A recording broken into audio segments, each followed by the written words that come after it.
Hello and welcome to the Knowing Self, Knowing Others podcast, where we discuss self-aware leadership with thinkers from around the globe.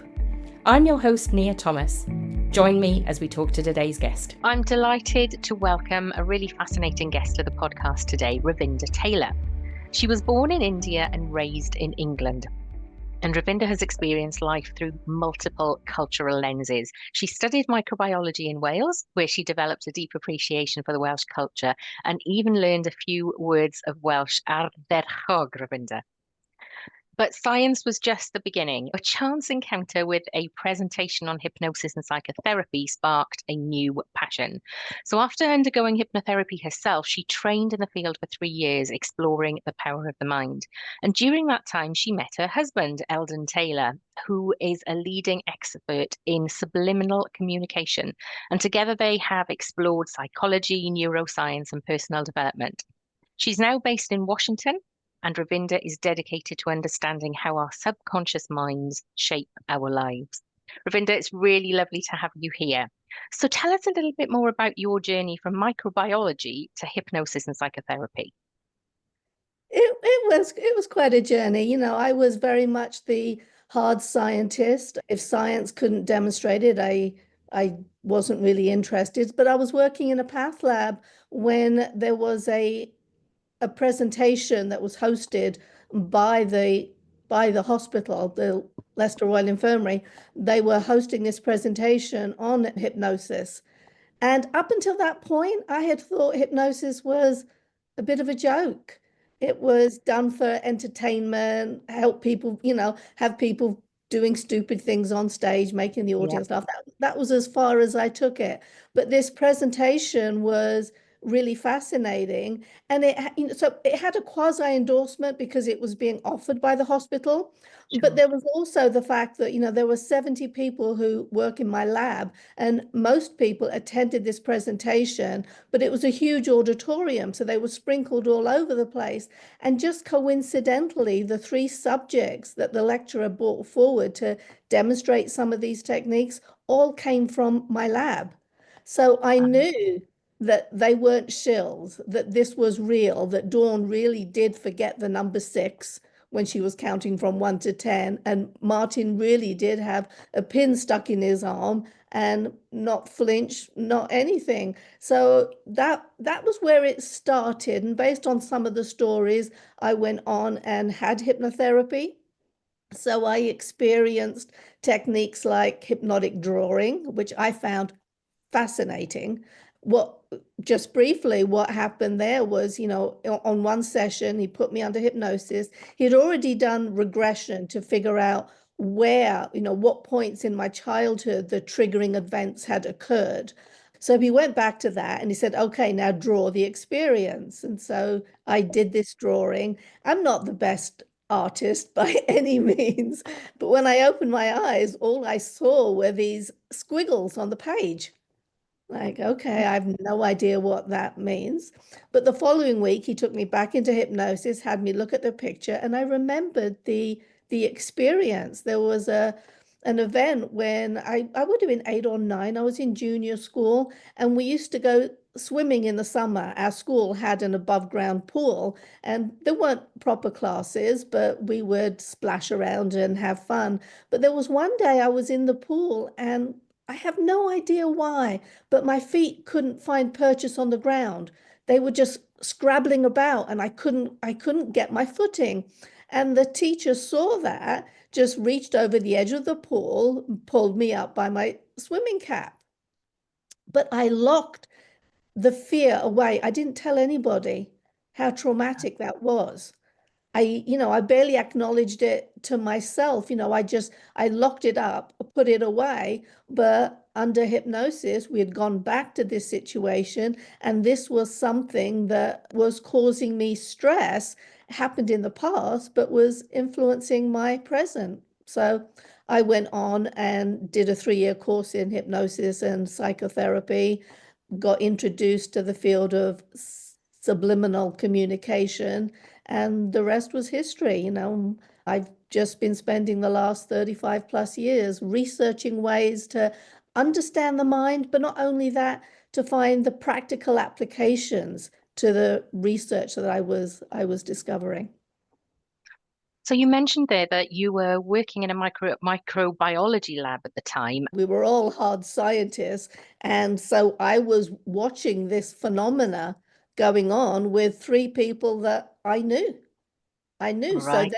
therefore it was real. So you had the two parts of it, the quasi endorsement from the hospital system, and also the fact that I had witnessed my friends, my colleagues undergoing the process. So it gave it a level of authenticity, is what you're saying. Yes. Yes. So tell us, what exactly is hypnotherapy? I'm sure lots of people will have heard and watched people on the stage doing that sort of comedy hypnotherapy, but you're talking about something quite different, aren't you? Yeah, because on the stage, that's not hypnotherapy. They use hypnosis. Hypnosis is basically a technique to slow down brainwave activity. An analogy that we often use around here is if you look at the faster brainwave activity when you're alert, when you're excited, your brainwaves are going crazy. But if you picture that like a fence, and so information can't get through.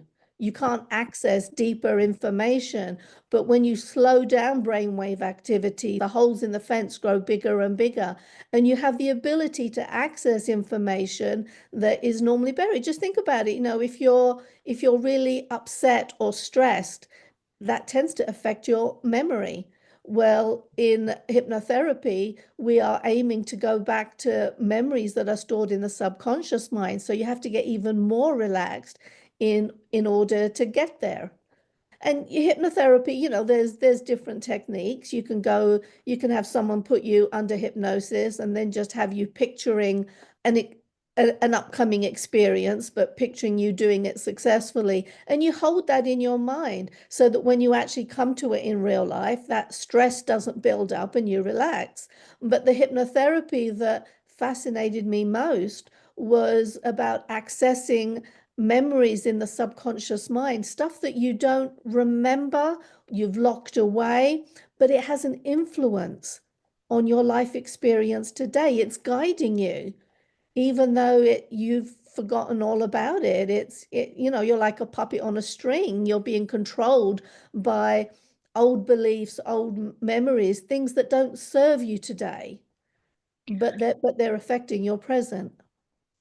Interesting that then you're talking about things that we don't really accept or are aware of.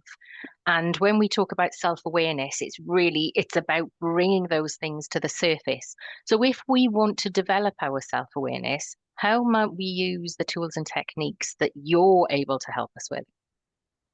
My work goes well beyond hypnosis.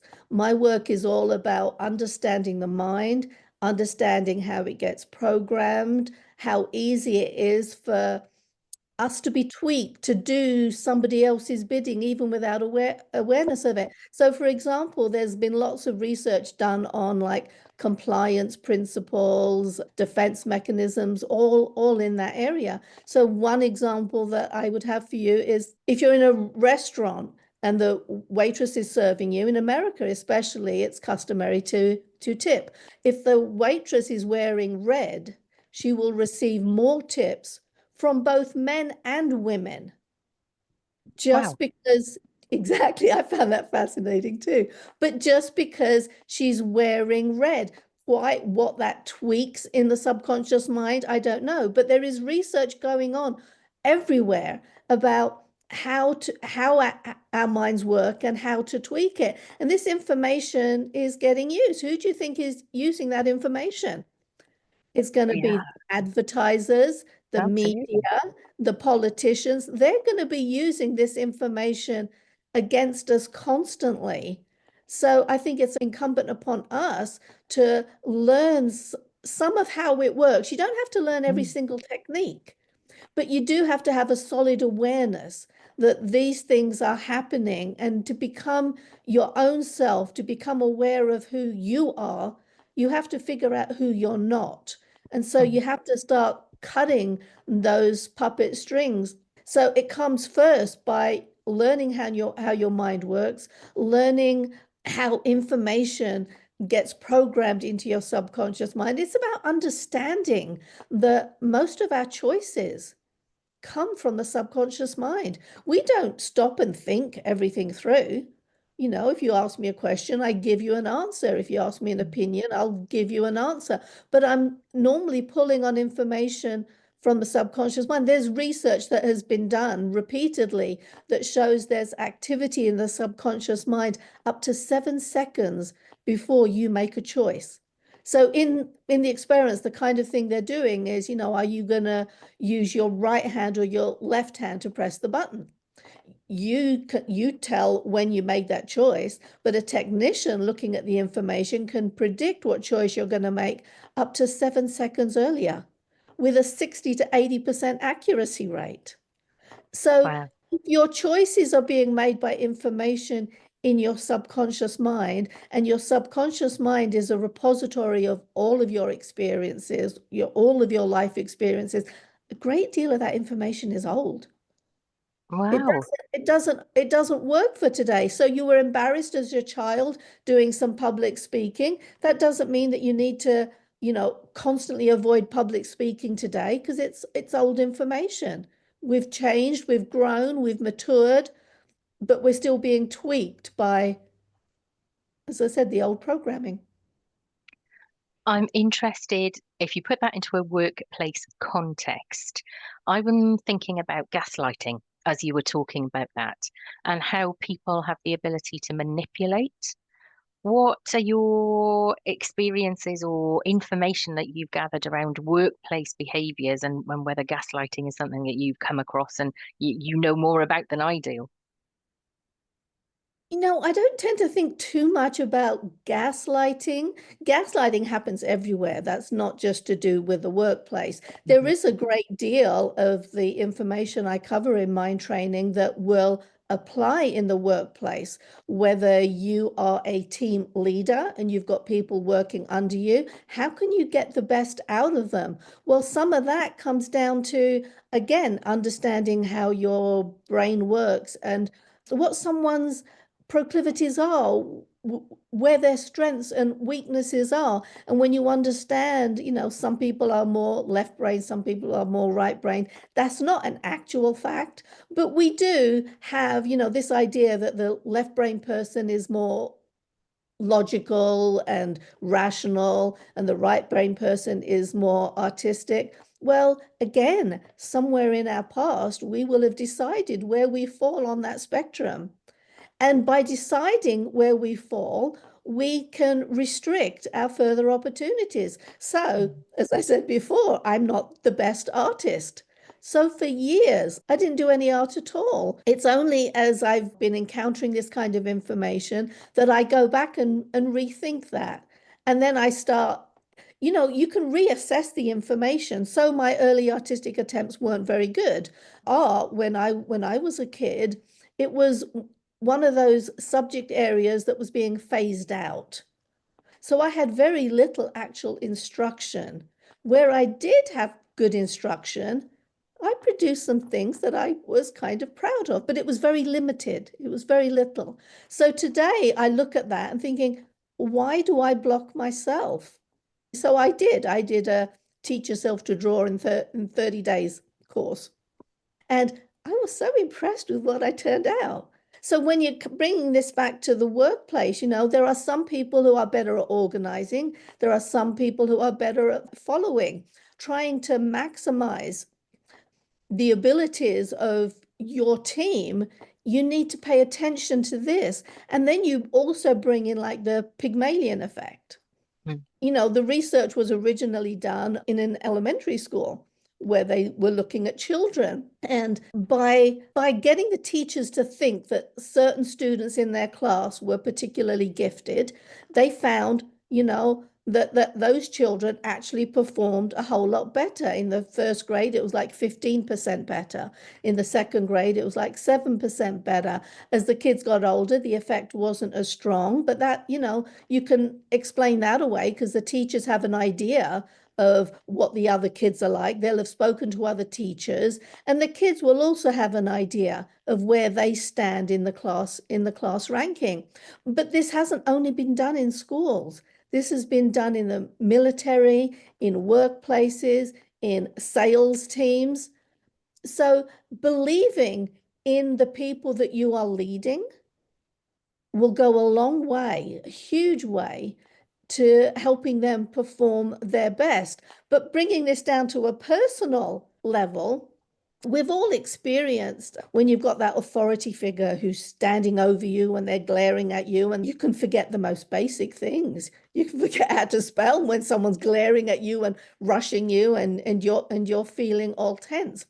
But if you can build up your own self-belief, then the Galatea effect comes into play. So it doesn't matter what someone else believes. There was one research study, they were looking at different sales teams, and they grouped the people into three groups. They had the high achievers, and they were told to strive even higher, and they did wonderfully. You had the bottom group, and because they were in the bottom group, the attrition rate was huge. They quit, they gave up. But what was fascinating was the middle group in this one research study, where the leader of the group refused to believe that they were less than. She had that inner belief, and she inspired her people to have that inner belief. They did not do as well as the top group, but they had a significant increase. So in the workplace, having an understanding of these mechanisms, how they work, how the programming gets in, how significant it is that if you're a team leader and you get an award, acknowledge your team, because that will make your team work better. And if you are just a team member, acknowledge your leader, because that will just tighten those bonds, and you will all just perform better. And the workplace environment just gets better when everyone believes. When you focus on the positive, we've all got good aspects to our personalities. We've all got our weaknesses. You can focus on the weaknesses only, and you'll watch someone's performance crash and burn. But you focus on their strengths, you will bring out the best. Yeah, absolutely. And we often talk about that, how that praise and how that acknowledgement has such an impact on somebody's self-belief because of that. I'm interested in how you think that self-awareness fits with all of this, because a lot of what you talked about is about subliminal and the messages and things that happen in your brain 7 seconds before you act. Where does self-awareness fit in all of that?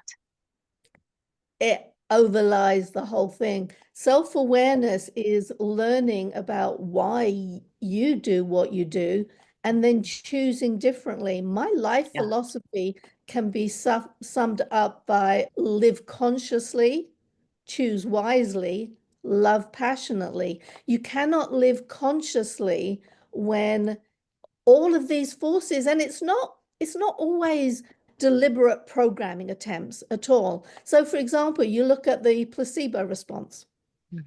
Placebo response is a wonderful example of the power of the mind.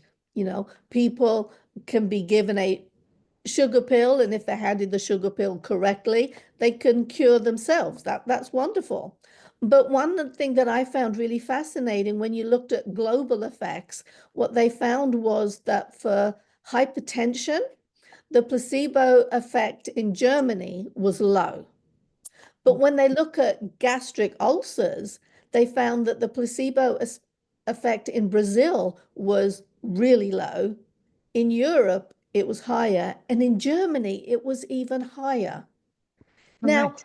I don't know the answers to this, but what it does tell you is that our enculturation, the information we are taking in subliminally, it's all around us. We're not thinking about it. We're not, thinking about placebo responses and blood pressure and gastric ulcers, but it has an effect. What is there in our environment that does that? I don't know. when it comes to health and wellness, my work will focus on bolstering up that belief that we do have the ability to heal ourselves, that frequently, not always, I'm a strong proponent on being kind to yourself. This isn't an opportunity to judge other people. But in my own experience, I had the same thing. After my second child was born, I developed rheumatoid arthritis. It was a really ugly situation. It was really scary. When my son was 3 months old, I was having problems changing his diaper because I couldn't hold his legs up with my left hand because my shoulder didn't work. So there were lots of those kinds of experiences. But when you take self-responsibility out to its limits, which I did in this, and I start to say, well, why am I doing this to myself? Now, it could be that the answers that come up, what you want to ask yourself is, what do I get out of this? And, so some possible examples can be that I get extra attention for it, or I don't have to participate in something, or I get my partner to do what I want them to do. These are just some random things, So I went in and I did that to myself, and you allow some of that free thinking to go on. So some of the answers are going to come up are going to be ridiculous.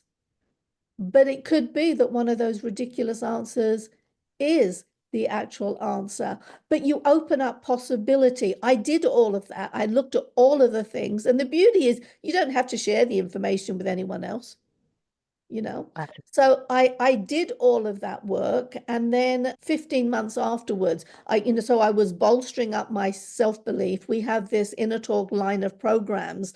These are subliminal self-help programs that can program the subconscious mind automatically it's like positive affirmations, just at a much higher level. So I was using an Inner Talk subliminal program for accelerated healing and well-being. I played that every night, all night for 15 months. And the affirmations there are, my body works perfectly. My mind knows how to heal itself, all of these kinds of stuff. I just inundated myself with those beliefs. I went through the self-responsibility part of it. Why am I doing this to myself? And then I came across a supplement, CMO. It's an extract of beef. It's a simple extract. An interesting aside is I am vegan. 3 weeks after I'd completed this course, I never went back and used my RA meds again. Now, I had tried to get off them before, but it wasn't pretty. It regressed really, really fast. But after using this course of supplements, I was cured. Now, was it the supplement? Was it the fact that I had done the psychological work behind it, looking at self-responsibility, and I just needed that extra push? Was the CMO a placebo? If it was so strong, it would be sold to everyone as a cure for RA. I can tell you that it worked for me, but that wasn't the only thing that I did. I did all of this work, looking at my subconscious beliefs, trying to figure it out. I did everything in my power to make the placebo response work for me, and it did. I've not taken any RA meds now for what, 25 years, 24 years, something like that. You talk about subliminal communication, which makes me think about micro interactions. It feels like they are two sides of a coin, but they are very, very close together. I recently had a conversation with Sarah Langslow, who talks about micro interactions, and I'm quite interested in microaggressions and civility and respect in the workplace. Where does subliminal communication and hypnosis and psychotherapy and the work that you do, what are you learning about civility and respect in the workplace, especially when we're talking about those micro behaviors? The micro behaviors have a huge effect on us, the ones that we exhibit to other people. There was some research that was done with dogs that were trained to smell drugs. They were trained for that. And the handlers were told that certain places were marked And there were some decoy sausages, to try and get these dogs off track. What they found was when the handlers knew where the stuff was planted, even if it wasn't, because they marked the wrong places, the dog still responded. When Right. it comes to the Pygmalion effect, they've actually filmed lecturers or teachers, and it's the micro expressions, so the student can tell whether the teacher likes them or not. Even if they're not aware of it consciously, they can tell. And if the teacher doesn't like them, they don't do as well. If the teacher likes them, they do, which is why the Pygmalion effect worked, because the teachers were Yeah. told that A, B, and C student were the most likely to be successful. So they gave them more attention. They smiled at them more. The best way out of dealing with this is comes back to the Galatea effect. Build up your own self-belief. Mm. Understand that we do intake this information. And so after a bit, you learn to take it with a pinch of salt. Hmm. There are people, we can't change the people around us. We are aware of those people, even if we're not aware of the microaggressions specifically, we're aware that that person doesn't like me. That person looks down at me. That person doesn't respect me. We know it. Yeah. Just understand that this information is coming in that way. You can try reframing it. One of the classic example is that the bully in school can often be the child who's being bullied at home. Yeah. So if you can meet that with compassion, you don't have to say, this person's mean to me, so I'm going to be mean back. I actually have an interesting example of that. I had to see a specialty dentist at one point, and every time I went, I just felt like he didn't like me. He was off. I just felt really off. He was a really good dentist, but it Hmm. always left me feeling less than. Right. Then I remembered an example that my husband had shared with me. And he says, rather than responding to the subconscious, subliminal microaggressions that are coming out, change your response back. Mm. So I did. So I went in, and rather than being, timid and small and yes, whatever you want, doctor, whatever, that type of stuff, I went in with a smile. Hi, doc, how are you? Have a good day. Thanks so much. I really appreciate this. And you should have seen him blossom. Wow. He blossomed. He was uplifted by it. So don't think that these microaggressions that are going on around you that they mean anything bad about you. They are We- more talking about the individual. And what can you do to change that? By not responding in kind, by Yes. changing the script, by being friendly. I have seen this happen time and time again when I thought there was someone that didn't like me. If I was really friendly back, I would discover no, that there's some other explanation for it. I don't know what it is, but I'm not going to reflect the microaggressions back. Whether I reflect it in a microaggression or I reflect it in, being small and weak and meek and silly. I'm not going to And do it's that. You claim fascinating. your power. You claim your power and you spread the joy. That sounds really twee, but it is about spreading it. It's about being the change that you want to see in the world by having an understanding of other people. They all have their long bags of subconscious information, all of the negative experience. We have a bias towards the bad. The negativity bias is so strong, and we all have it. So you can help someone overcome theirs. When you understand it, it empowers you, and then I you're like not that. subject to it so much. Yeah, I was thinking exactly the same, that it's about, we don't realize how much power we have, and we often take that stance of it's negative towards me, but actually it might just be that somebody else's situation is very negative and we need to use our power to bring them out of their shell or to make their day better. And as they say, be kind to unkind people because they're the ones that need it most. And that seems to be Very exactly well what you said, say. Nia. Very Yeah. well said. They invariably do need it the most. Be the example. Be Yes. that person that reaches out. Yes. It does make a huge difference. And then when you start talking about the whole argument about free will, there's so much work that has been done. There are many of the world's brightest minds will tell you totally there is no such thing as free will. We're a product of our genes, our nurturing, our life experiences. Everything that we do has a precursor to it. My belief about this is free will is limited. It's up to us to take that. So you take that first by, taking charge of how your subconscious mind is programmed. You start making changes in your life. And the beautiful part of it, Nia, is that you become part of somebody else's experience. So maybe you've Oh, got family members or friends who are just constantly negative. I'm not talking about preaching to them.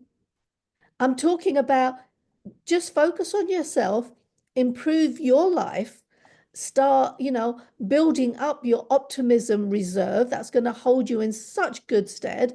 Optimistic people have been shown to have better relationships, more friends, greater financial security, better health, across the board. So you build up your optimism quotient, your life improves, and the people around you see that.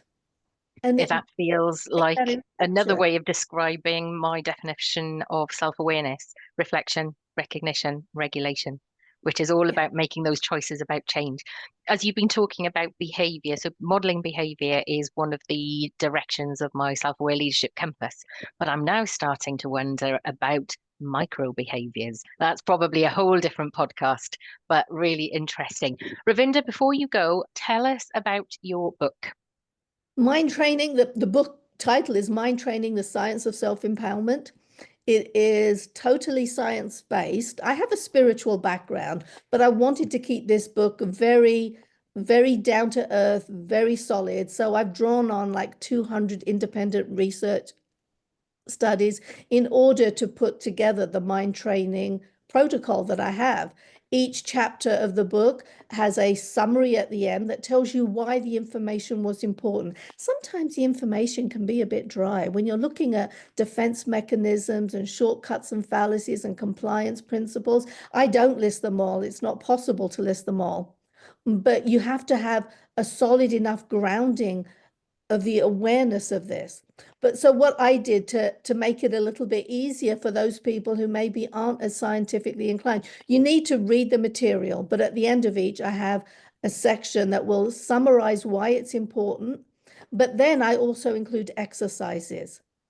Okay. There is a difference between having an awareness of this information and truly knowing it in your heart of hearts, knowing it inside, making it a practice. So the end of each chapter will have exercises that you can start putting into practice. They're not difficult. Some of them are incredibly simple. I think the longest exercise that I have in there will take you 12 minutes. And it's Given an it, exercise that has been shown to alleviate dementia, you know, improve cognitive abilities, improve health and vitality. And it's a simple 12-minute exercise that you can do. But not only do I give you the exercise, I tell you how it works, how some of the common explanations out there are not real. But when you know how it works, then you can customize it for yourself. You can turn it into a language that speaks to you. You are empowered. And it's said it's the science of self-empowerment. amazing. Where will we find your book? Anywhere good books are sold. So you can get it Amazon, Barnes and Noble. I'm actually forgetting the main bookstores in Britain, but they are available. We will make sure that there is a link to your book in the show notes so that listeners and watchers can go and grab their own copy. Ravinder, it's been really interesting talking to you. Thank you so much for joining me. I think I really do need to read up more about subliminal and this idea of micro behaviors. It could be a whole new book. It's been brilliant to have you here. Thank you for joining me. Thank you, Nia. I've totally enjoyed it, and I've absolutely loved hearing the Welsh accent again. It's such a pleasure. I miss my Croeso. time at Aberystwyth. Hwyl fawr. Thank you. Thank you for joining me on today's episode, where we aim to develop self-aware leaders around the globe to generate kinder, more respectful and creative working relationships through reflection, recognition and regulation. Head over to my website at knowingselfknowingothers.co.uk to sign up to my newsletter to keep up to date with my blog, podcast and book. Looking forward to having you on my learning journey.